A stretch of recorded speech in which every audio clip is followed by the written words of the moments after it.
Ready to boost your English speaking confidence? Try these three simple tricks today. Tip number one: concentrate on speaking English, not your own native language. If you can't think of a full sentence, that's okay.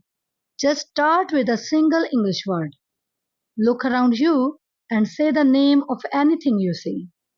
For example, I see bed, table, chair, fan, book, refrigerator, door, clock, window, table, phone, etc.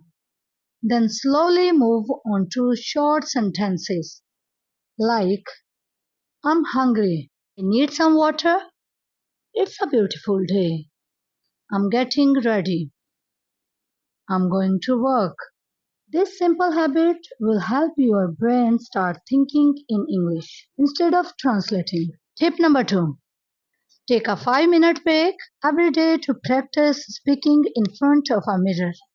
This will boost your confidence and help you speak more naturally. Tip number three: use English to talk to yourself.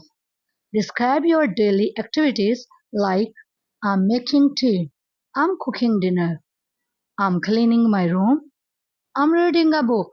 Alright, there you have it. Regular practice makes a big difference. Hit that subscribe button for more English lessons.